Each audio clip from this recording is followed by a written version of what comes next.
भारतवर्ष में एक प्रतापी और दानी राजा राज्य करता था। वह नित्य गरीबों और ब्राह्मणों की सहायता करता था। यह बात उसकी रानी को अच्छी नहीं लगती थी। वह न ही गरीबों को दान देती, न ही भगवान का पूजन करती थी। एक दिन राजा शिकार खेलने वन को गए हुए थे, तो रानी महल में अकेली थी। उसी समय बृहस्पति देव साधु वेश में राजा के महल में भिक्षा के लिए गए और भिक्षा मांगी रानी ने भिक्षा देने से इनकार किया और कहा, हे साधु महाराज, मैं तो दान पुण्य से तंग आ गई हूं। मेरा पति सारा धन लुटाते रहते हैं। मेरी इच्छा है कि हमारा धन नष्ट हो जाए, फिर न रहेगा बांस न बजेगी बांसुरी। साधु ने कहा, देवी, तुम तो बड़ी विचित्र हो। धन संतान तो सभी चाहते हैं, पुत्र और लक्ष्मी तो पापी के घर भी होने चाहिए। यदि तुम्हारे पास अधिक धन है तो भूखों को भोजन दो, प्यासों के लिए प्याऊ बनवाओ, मुसाफिरों के लिए धर्मशालाएं खुलवाओ। जो निर्धन अपनी कुंवारी कन्याओं का विवाह नहीं कर सकते, उनका विवाह करा दो। ऐसे और कई काम हैं जिनके करने से तुम्हारा यश लोक परलोक में फैलेगा। परंतु रानी पर उपदेश का कोई प्रभाव न पड़ा। वह बोली, महाराज, आप मुझे कुछ न समझाए। मैं ऐसा धन नहीं चाहती जो हर जगह बांटती फिरूं। साधु ने उत्तर दिया, यदि तुम्हारी ऐसी इच्छा है तो तथास्तु। तुम ऐसा करना कि बृहस्पतिवार को घर लीपकर पीली मिट्टी से अपना सिर धोकर स्नान करना, भट्टी चढ़ाकर कपड़े धोना। ऐसा करने से आपका सारा धन नष्ट हो जाएगा। इतना कहकर वह साधु महाराज वहां से आलोप हो गए। साधु के अनुसार कई बातों को पूरा करते हुए रानी को केवल 3 बृहस्पतिवार ही बीते थे कि उसकी समस्त धन संपत्ति नष्ट हो गई। भोजन के लिए राजा का परिवार तरसने लगा। तब एक दिन राजा ने रानी से बोला कि हे रानी, तुम यहीं रहो, मैं दूसरे देश को जाता हूं, क्योंकि यहां पर सभी लोग मुझे जानते हैं, इसलिए मैं कोई छोटा कार्य नहीं कर सकता। ऐसा कहकर राजा परदेश चला गया। वहां वह जंगल से लकड़ी काट कर लाता और शहर में बेचता। इस तरह वह अपना जीवन व्यतीत करने लगा। इधर राजा के परदेश जाते ही रानी और दासी दुखी रहने लगी। एक बार जब रानी और दासी को 7 दिन तक बिना भोजन के रहना पड़ा, तो रानी ने अपनी दासी से कहा, हे दासी, पास ही के नगर में मेरी बहन रहती है। वह बड़ी धनवान है। तू उसके पास जा और कुछ ले आ ताकि गुजर बसर हो जाए। दासी रानी की बहन के पास गई। उस दिन गुरुवार था और रानी की बहन उस समय बृहस्पतिवार व्रत की कथा सुन रही थी। दासी ने रानी की बहन को अपनी रानी का संदेश दिया, लेकिन रानी की बड़ी बहन ने कोई उत्तर नहीं दिया। जब दासी को रानी की बहन से कोई उत्तर नहीं मिला, तो वह बहुत दुखी हुई और उसे क्रोध भी आया। दासी ने वापस आकर रानी को सारी बात बता दी। सुनकर रानी ने अपने भाग्य को कोसा। उधर रानी की बहन ने सोचा कि मेरी बहन की दासी आई थी, परंतु मैं उससे बात नहीं कर पाई, इससे वह बहुत दुखी हुई होगी। कथा सुनकर और पूजन समाप्त करके वह अपनी बहन के घर आई और कहने लगी, हे बहन, मैं बृहस्पतिवार का व्रत कर रही थी। तुम्हारी दासी मेरे घर आई थी, परंतु जब तक कथा होती है तब तक न तो उठते हैं और न ही बोलते हैं, इसलिए मैं नहीं बोल पाई। कहो, दासी क्यों गई थी? रानी बोली, बहन, तुमसे क्या छिपाऊं? हमारे घर में खाने तक को अनाज नहीं था। ऐसा कहते कहते रानी की आंखें भर आई। उसने दासी समेत पिछले 7 दिनों से भूखे रहने तक की बात अपनी बहन को विस्तार पूर्वक सुना दी। रानी की बहन बोली, देखो बहन, भगवान बृहस्पति देव सबकी मनोकामना को पूर्ण करते हैं। देखो, शायद तुम्हारे घर में अनाज रखा हो।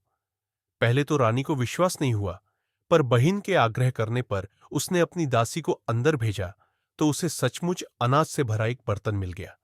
यह देखकर दासी को बड़ी हैरानी हुई। दासी रानी से कहने लगी, हे रानी, जब हमको भोजन नहीं मिलता तो हम व्रत ही तो करते हैं, इसलिए क्यों न इनसे व्रत और कथा की विधि पूछ ली जाए, ताकि हम भी व्रत कर सके। तब रानी ने अपनी बहन से बृहस्पतिवार व्रत के बारे में पूछा। उसकी बहन ने बताया, बृहस्पतिवार के व्रत में चने की दाल और मुनक्का से विष्णु भगवान का केले की जड़ में पूजन करे तथा दीपक जलाएं, व्रत कथा सुने और पीला भोजन ही करे। इससे बृहस्पति देव प्रसन्न होते हैं। व्रत और पूजन विधि बताकर रानी की बहन अपने घर को लौट गई।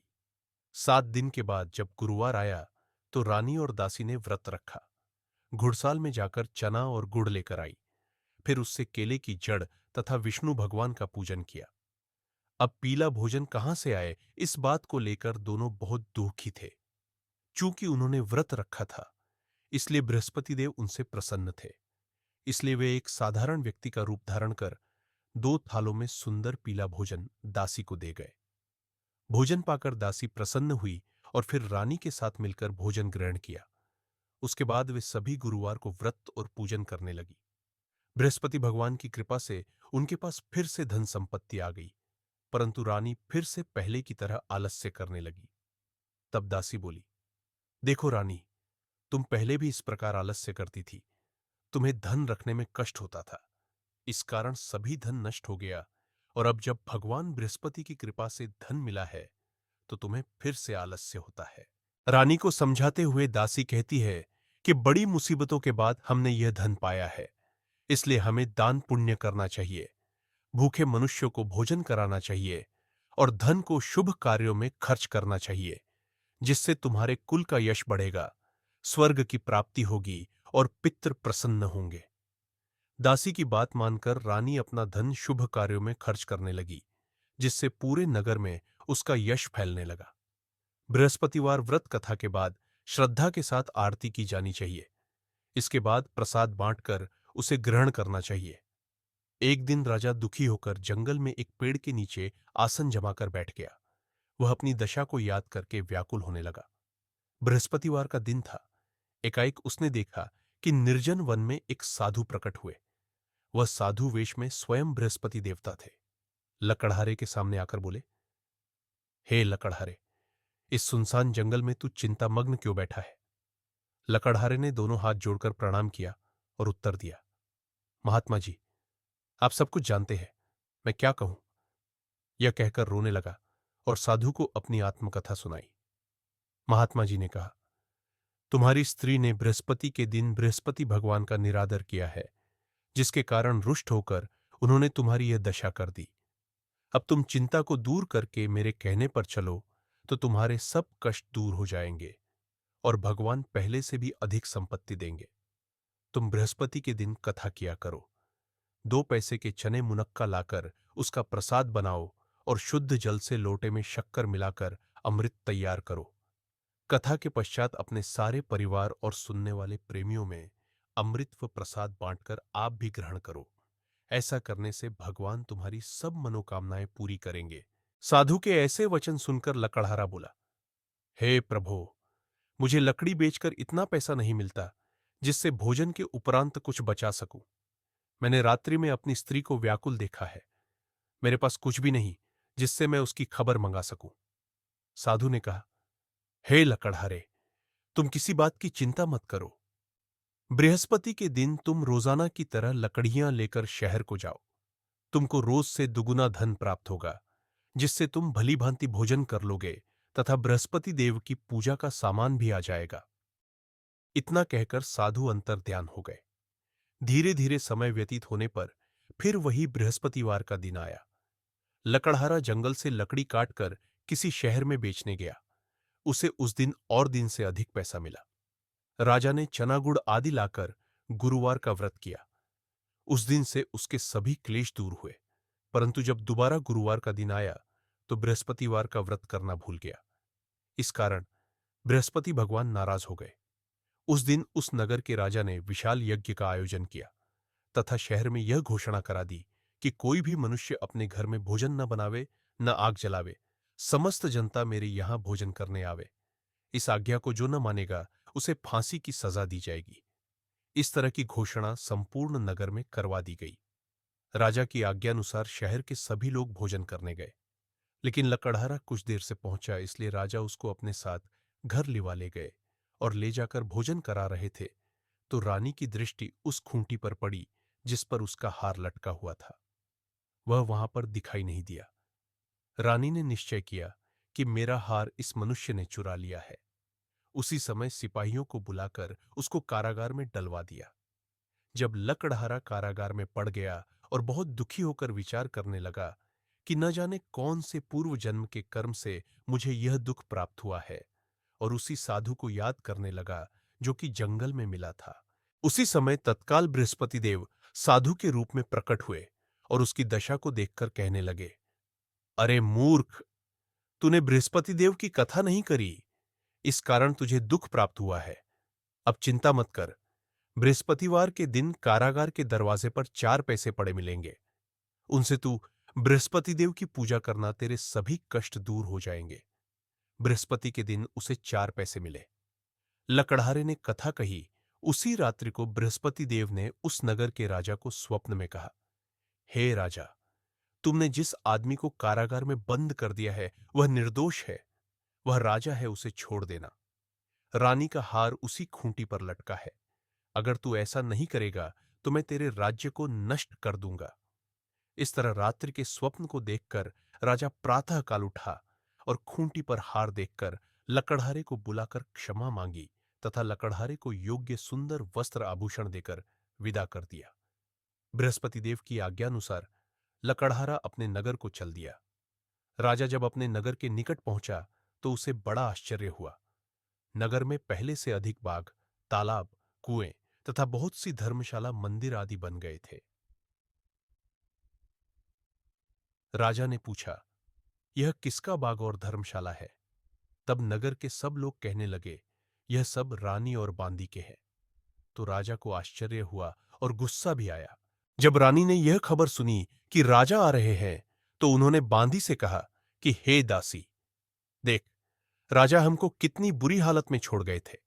हमारी ऐसी हालत देखकर वह लौट न जाए, इसलिए तू दरवाजे पर खड़ी हो जा। आज्ञानुसार दासी दरवाजे पर खड़ी हो गई। राजा आए तो उन्हें अपने साथ लिवा लाई। तब राजा ने क्रोध करके अपनी रानी से पूछा कि यह धन तुम्हें कैसे प्राप्त हुआ है? तब उन्होंने कहा, हमें यह सब धन बृहस्पति देव के इस व्रत के प्रभाव से प्राप्त हुआ है। राजा ने निश्चय किया कि 7 रोज बाद तो सभी बृहस्पति देव का पूजन करते हैं, परंतु मैं प्रतिदिन दिन में 3 बार कहानी तथा रोज व्रत किया करूंगा। अब हर समय राजा के दुपट्टे में चने की दाल बंधी रहती तथा दिन में 3 बार कहानी कहता। एक रोज राजा ने विचार किया कि चलो अपनी बहिन के यहां हो आवे। इस तरह निश्चय कर राजा घोड़े पर सवार हो अपनी बहिन के यहां को चलने लगा। मार्ग में उसने देखा कि कुछ आदमी एक मुर्दे को लिए जा रहे हैं। उन्हें रोककर राजा कहने लगा, अरे भाइयों, मेरी बृहस्पति देव की कथा सुन लो। वे बोले, लो, हमारा तो आदमी मर गया है, इसको अपनी कथा की पड़ी है। परंतु कुछ आदमी बोले, अच्छा कहो, हम तुम्हारी कथा भी सुनेंगे। राजा ने दाल निकाली और जब कथा आधी हुई थी कि मुर्दा हिलने लग गया, और जब कथा समाप्त हो गई तो राम राम करके मनुष्य उठकर खड़ा हो गया।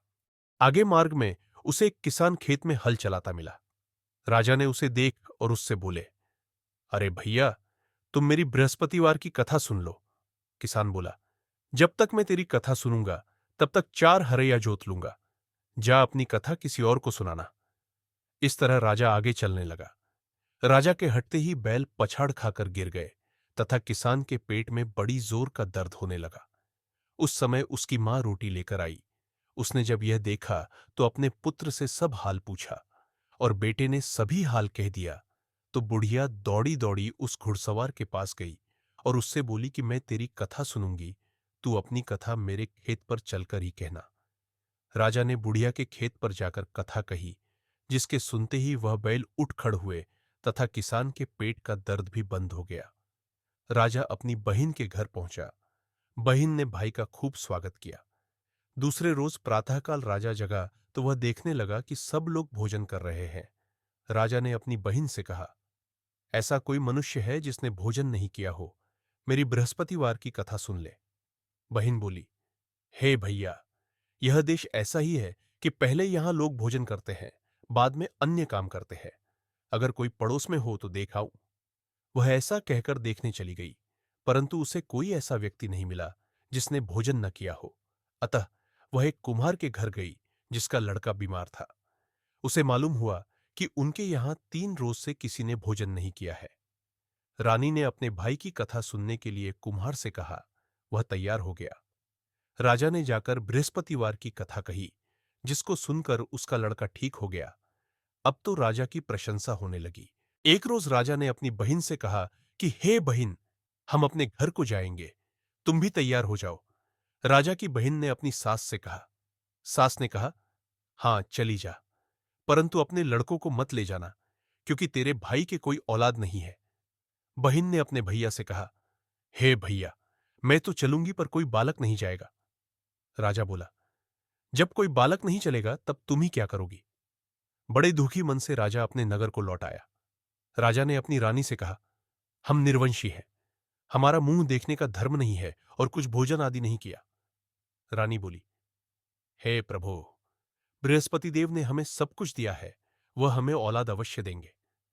उसी रात को बृहस्पति देव ने राजा से स्वप्न में कहा, हे राजा उठ, सभी सोच त्याग दे, तेरी रानी गर्भ से है। राजा की यह बात सुनकर बड़ी खुशी हुई।